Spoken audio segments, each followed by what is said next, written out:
ভারতের পশ্চিমবঙ্গে খুন হওয়া সংসদ সদস্য আনোয়ারুল আজিম হত্যায় জড়িত ৩ আসামির ৮ দিন করে রিমান্ড মঞ্জুর করেছে আদালত। বিকেলে ঢাকা মেট্রোপলিটন ম্যাজিস্ট্রেট দিলরুবা আফরোজ তিথির আদালতে শুনানি শেষে তাদের রিমান্ড মঞ্জুর করা হয়।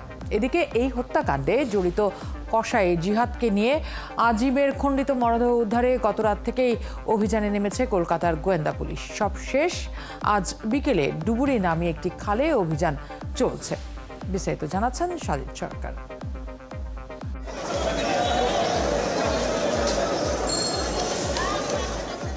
সংসদ সদস্য আনোয়ারুল আজিম হত্যায় জড়িত ৩ আসামি আমানুল্লাহ আমান, শিলাস্তি রহমান ও ফয়সালকে কড়া নিরাপত্তার মধ্য দিয়ে দুপুরে আদালতে তোলা হয়। এ সময় ৩ আসামির 10 দিন করে রিমান্ডের আবেদন জানান মামলার তদন্তকারী কর্মকর্তা। শুনানি শেষে আদালত ৩ জনের প্রত্যেকের ৮ দিন করে রিমান্ড মঞ্জুর করেন। পরে রাষ্ট্রপক্ষের আইনজীবী জানান সাংসদের মেয়র করা অপহরণ মামলায় তাদের রিমান্ড দেওয়া হয়েছে।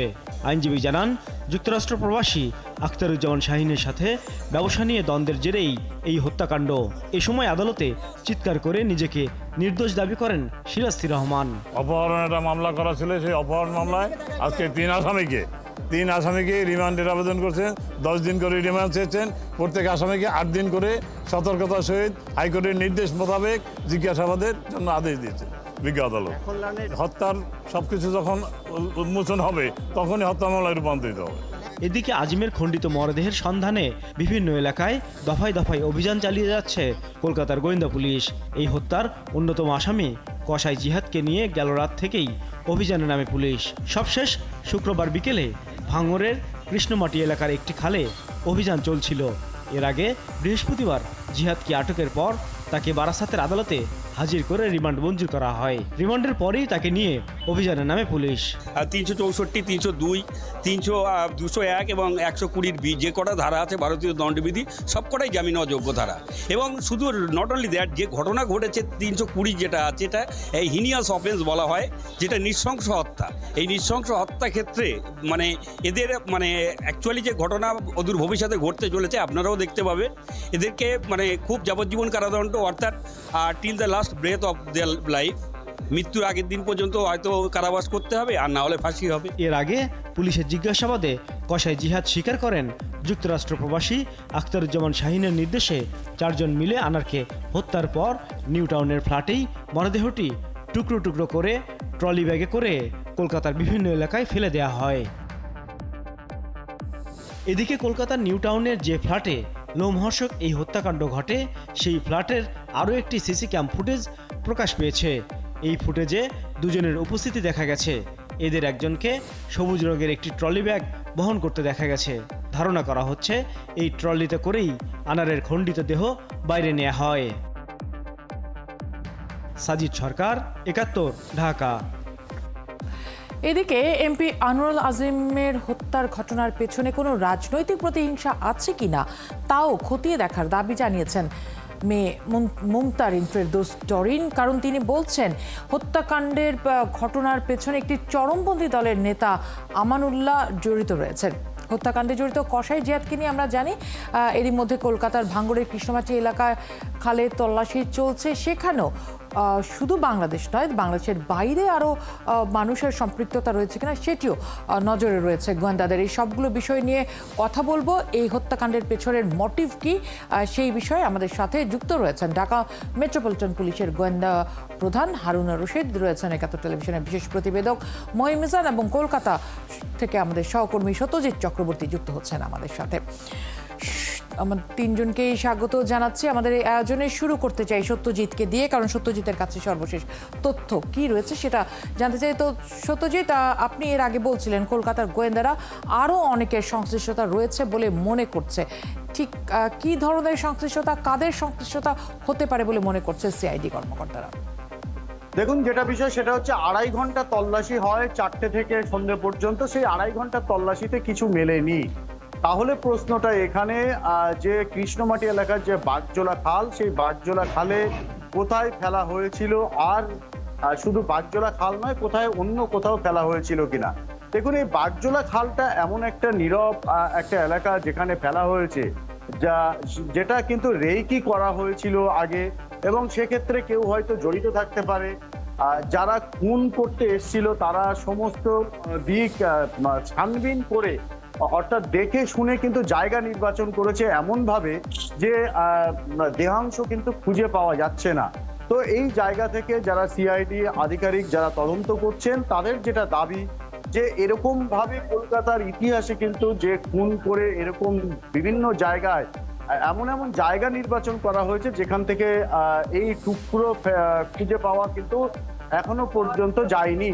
তো সেক্ষেত্রে দুটো বিষয়, যে তাদের এই জায়গাগুলো নির্বাচন করে দিল কে, নাকি আবার অপর একটা মহল বলছেন যে এই জায়গা নির্বাচনের ক্ষেত্রে যারা খুনিরা এসছিলেন কলকাতায়, তারা হয়তো কলকাতা শহরে দীর্ঘ দিন ধরে চেনা জানা, বিভিন্ন অলিগলি তাদের চেনা জানা, সেক্ষেত্রে তারা সহযোগিতা করে থাকতে পারে। এর সাথে কলকাতার কেউ সাহায্য সহযোগিতা করেনি তো, এমন অনেকগুলো প্রশ্ন আসছে। সেই সাথে আরেকটু জানতে চাই সত্যজিৎ, যে এর বাইরে আর ঠিক কি কি তথ্যের খোঁজ করছে সিআইডি এবং কেন এখনো পর্যন্ত দেহাংশ পাওয়া যাচ্ছে না, কি বলছেন তারা এর পেছনে কারণ হিসেবে? একটা বিষয় সেটা হচ্ছে এই যে জিহাদ হাওলাদার, সে কিন্তু দীর্ঘদিন ধরে মুম্বাইয়ে বসবাস করছিল এবং সেখানে কসাইয়ের কাজ করছিল। বাংলাদেশ থেকে অবৈধভাবে সে আসে কলকাতায়, মুম্বাইয়ে, এবং তারপরে কলকাতায় আসে। তার সাথে যোগাযোগ ছিল এই জিহাদ হাওলাদারের, যে যোগাযোগটা করিয়ে দিয়েছে আখতারুজ্জামান শাহীন, যে হত্যাকাণ্ড ঘটিয়েছেন, এই ষড়যন্ত্র করেছেন, সেই বিষয়টা কিন্তু এখানে দেখছে। অন্য কোনো প্রভাবশালীদের হাত নেই তো, এবং এক্ষেত্রে মনে করা হচ্ছে যে যাদের নাম জড়িয়েছে এবং যিনি খুন হয়েছেন তারা কিন্তু দুটো জায়গার বাসিন্দা। খুন হয়েছেন ঝিনাইদহ 4 আসনের সাংসদ, আর খুনের ষড়যন্ত্রকারী সেখানকারই অপর এক জনপ্রতিনিধির ভাই আখতারুজ্জামান শাহীন, আর যারা খুন করছেন তারা খুলনা এলাকার। এই যে সংযোগটা, এটা কিভাবে হলো? এবং দীর্ঘদিন ধরে আসা এই যে জিহাদ হাওলাদার, তার সাথে যোগাযোগ করালো কে? অর্থাৎ একটা এই জিহাদের সঙ্গে কিন্তু যোগাযোগ আগে থেকেই ছিল। এই বিষয়গুলি এই মুহূর্তে তাদের সিআইডির কাছে সবচেয়ে গুরুত্বপূর্ণ। অনেক ধন্যবাদ সত্যজিৎ, আপনি রয়েছেন, নিশ্চয়ই আবারও কথা হতে থাকবে। দর্শক, এবারে যেতে চাই আমাদের আরও এক সহকর্মী মহিম মিজান যুক্ত আছেন আমাদের সাথে। মহিম, শুরু থেকে এই হত্যাকাণ্ড আপনি অনুসন্ধান করছেন প্রতিবেদন তৈরির কাজে, আপনার কাছে জানতে চাই কিলিং এর মোটিভ কি রয়েছে বলে মনে করছেন এই কাজ করতে, যে আপনার কাছে মনে হচ্ছে? আসলে কিলিং এর মোটিভটা হচ্ছে সেটি যেটা প্রাথমিকভাবে আমার মনে হচ্ছে, হয়তো ডিবি প্রধান এটা অন্য ব্যাখ্যা দিতে পারেন, কারণ তারা তদন্ত কাজ করছেন, তারা তদন্তের বাইরে যে পর্যন্ত না কনক্রিট কিছুতে না পৌঁছে সে পর্যন্ত বলতে পারবে না। কিন্তু আমাদের প্রাথমিকভাবে ধারণা সেটি হচ্ছে যে এখানে আর্থিক লেনদেনের একটি বিষয় জড়িত। কারণ যে মেরেছেন, আমরা যদি এখন প্রাথমিকভাবে যাকে দোষারোপ করছি সেই আমেরিকা পলাতক বা দেশ থেকে পালিয়ে যাওয়া যে পলাতক আখতারুজ্জামান শাহীন, সে এবং এই আনোয়ার আজিম আনারের সঙ্গে কিন্তু খুব ঘনিষ্ঠ বন্ধুত্ব রয়েছে, খুবই ঘনিষ্ঠ বন্ধুত্ব রয়েছে। এবং গোপাল বিশ্বাস, যে আনোয়ার আজিম আনার যার কাছে বাংলাদেশ থেকে গিয়ে প্রথমে উঠেছিলেন গোপাল বিশ্বাস, তার যে আরেক ঘনিষ্ঠ বন্ধু কলকাতা ইন্ডে যিনি রয়েছেন, তার সঙ্গে তার 2.5 দশকের অর্থাৎ 25 বছরের সম্পর্ক।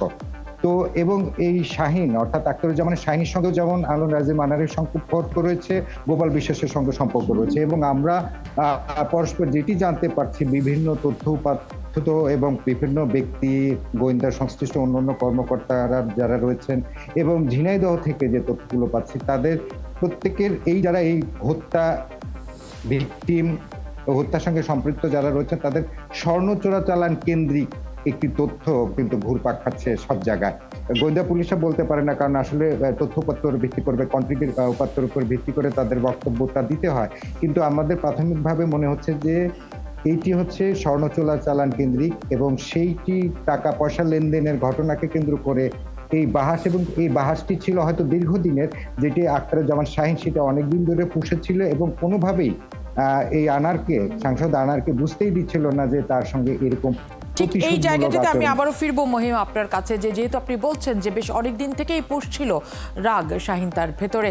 আমি একটু আমাদের সাথে ডিবি প্রধান রয়েছেন জনাব হারুন, আপনাকে যুক্ত করে নিতে চাই।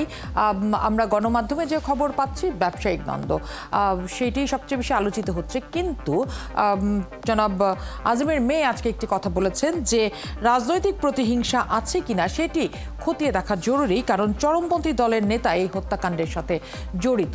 আপনার কাছ থেকে জানতে চাই, আপনারাও কি কোনো পলিটিক্যাল মোটিভ দেখতে পাচ্ছেন এখানে? ধন্যবাদ আপনাকে। আমরা তো আসলে প্রথম থেকেই আমরা যে কারণগুলি বলছেন প্রত্যেকটার কারণকে বিবেচনা করি আমরা কিন্তু আমাদের তদন্ত কাজটা আমরা করেছি। আমরা গ্রেপ্তারকৃত আসামিদেরকে আমরা জিজ্ঞাসাবাদ করে প্রযুক্তিগত বিষয়গুলি অ্যানালাইজ করে এখন পর্যন্ত আমরা কিছু কিছু তথ্য পাচ্ছি, যেগুলি ইতিমধ্যে আমরা কিছু কিছু তথ্য আমরা মিডিয়াকে উপস্থাপন করেছি।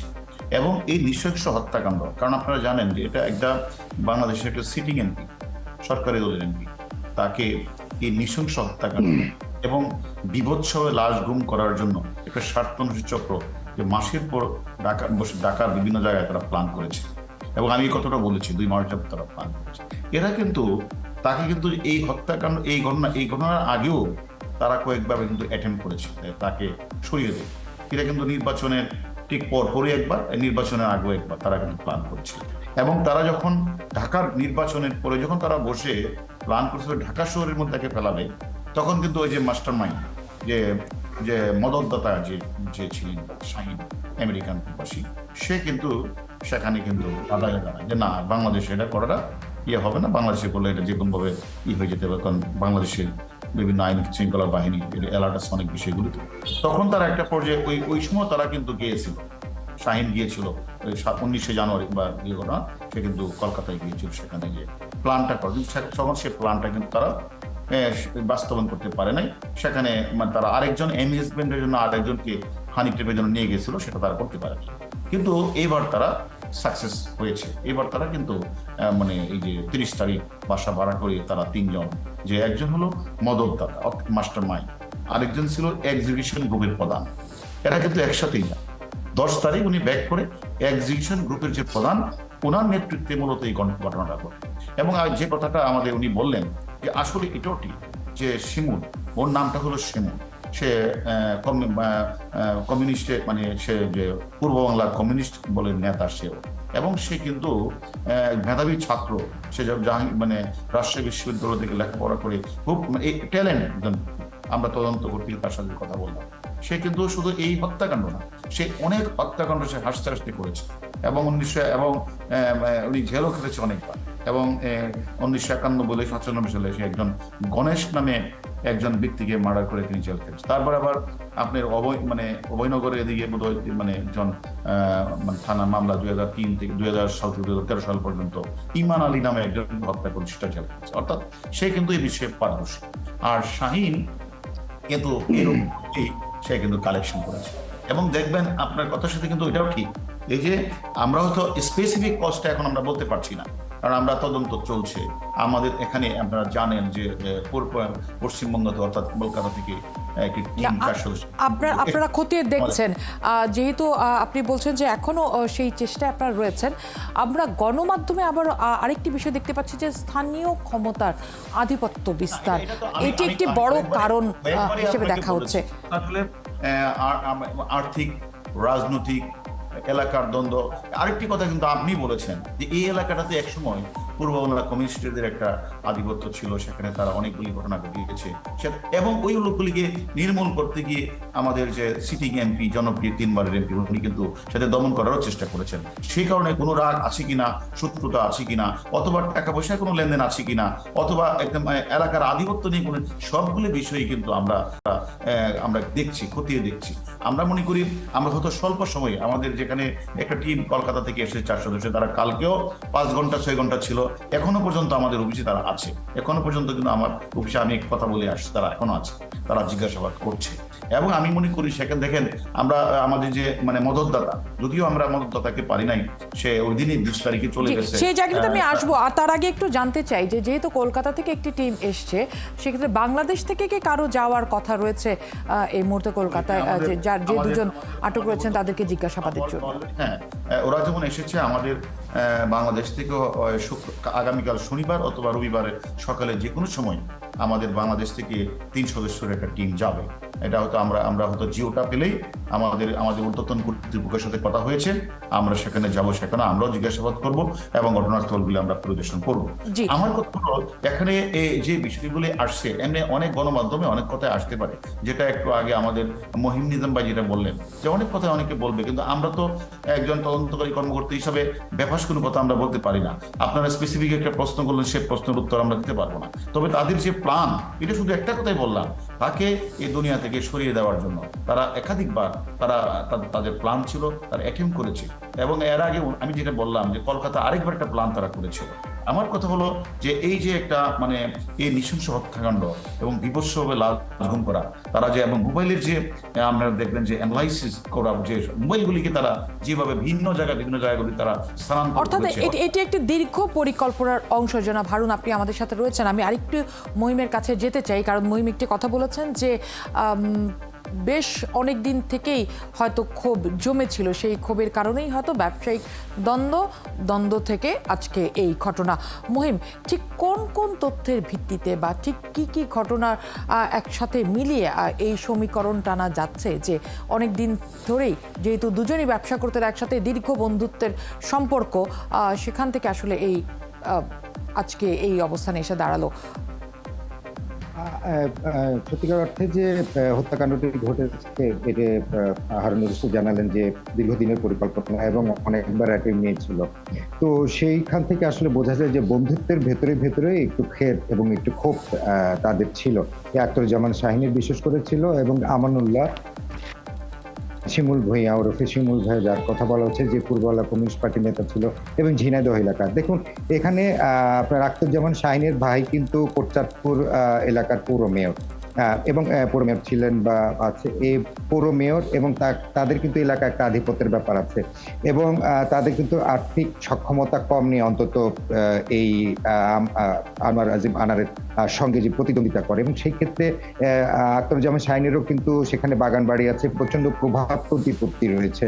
একে তো ভাই পৌর মেয়র, এবং সেই ক্ষেত্রে তার আমেরিকান সিটিজেনশিপ, সেই সাথে বাংলাদেশে ব্যবসা এবং স্বর্ণ চোরাচালান, সমস্ত কিছু নিয়ে কিন্তু একটা প্রভাবের একটা বিষয় রয়েছে। এখন এর নিমিত্তে যে এর ভেতরে যে কোনো বিষয়গুলো রয়েছে কিনা, যেমন আপনার সংসদ নির্বাচনকে কেন্দ্র করে হয়তো এর আগে, আমি জানি না, গোয়েন্দা কর্মকর্তারা ভালো বলতে পারেন যে এদের ভাই বা সে নিজে সংসদ সদস্য হতে চেয়েছেন কিনা, সেটি সে চেষ্টা করেছিলেন কিনা, বা তাকে কোনোভাবে কনভিন্স করবার চেষ্টা করেছিল কিনা, আনার সেখানে রাজি হয়নি। কিন্তু তার সঙ্গে তাদের আর্থিক টানাপোড়েন রয়েছে, হয়তো একটা জায়গায় স্যাক্রিফাইস করতে বলেছে যে টাকা না দাও তাহলে আসন ছাড়ো, বা আসন দাও বা টাকা ছাড়ো, কোনো একটা বিষয় হয়তো এর ভিতরে কিন্তু রয়েছে। সেটা অনেক দিনের জেদ, অনেক দিনের ক্ষোভ, সেই বিষয়গুলো কিন্তু আছে। যেহেতু এই দুটি পরিবারই কিন্তু স্থানীয় রাজনীতির সঙ্গে ইনভলভ, স্থানীয় প্রভাব প্রতিপত্তির সঙ্গে ইনভলভ, এবং কোনো না কোনো ওয়েতে তারা একটি আপনার নিষিদ্ধ সংগঠন পূর্ব বাংলা কমিউনিস্ট পার্টি বা চোরাচালানের সঙ্গে ইনভলভ, বোথ সাইড, অর্থাৎ উভয় পক্ষ কিন্তু প্রচন্ড প্রভাবশালী, ক্ষমতাবান, সামর্থ্যবান।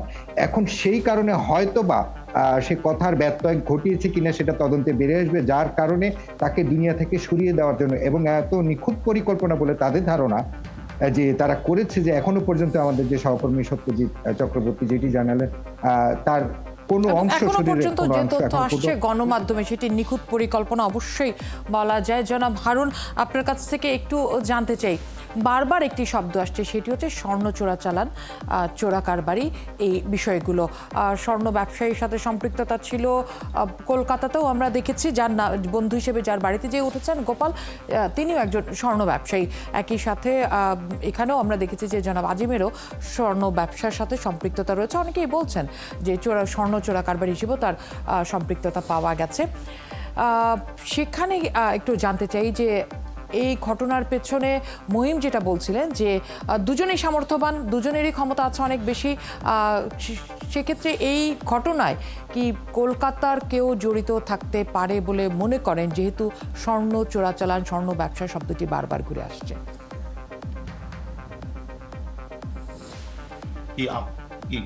কে বলবে? আপনার কাছ থেকে জানতে চাচ্ছি জনাব হারুন। আমি বলছি ওই দাদা বলবে কিনা। না, থ্যাংক ইউ। আসলে দেখেন, আমরা তো প্রতিটা সাইটকে আমরা করেছি। আমরা কিন্তু আগেও আপনাদেরকে বলেছি, উনি 12 তারিখ গিয়ে ওনার বন্ধু গোপালের বাসায় উঠলেন, আর গোপাল 12 তারিখের পরে 13 তারিখে কিন্তু উনি নেই, কিন্তু এই যে 12, 13 থেকে 18 5 দিন পর্যন্ত লাগছে যে সেটা মানে সে খুঁজে পাচ্ছি না বলেছে, যিনিটা করেছেন 18 তারিখ। আমার কথাটা হলো যে এখানে মানে আমরা তো অনেক ধারণাই করতে পারি, কিন্তু সব ধারণা তো আমরা বলতে পারি না। আমরা আপনাদের মধ্যে সাংবাদিক না, একটা বলে ফেললাম। কিন্তু আমি যখন একটা কথা বলবো, এটা আসলে তদন্তর আমাদের 2টি টিম কিন্তু আমরা কাজ করছি। আমি একটা কথা বলতে পারবো না যে কথাটা নিয়ে আমরা 2টি টিমই আমরা কিন্তু মানে এটাকে বলে একটা হত্যাকাণ্ড যদি ঘটে, এটাকে বলে কনফ্লিক্ট অফ ইন্টারেস্ট। এটা থাকবেই, ইন্টারেস্ট একটা আছেই, নতুবা একটা লোককে তো ইচ্ছা এমনি মেরে ফেলার কথা না।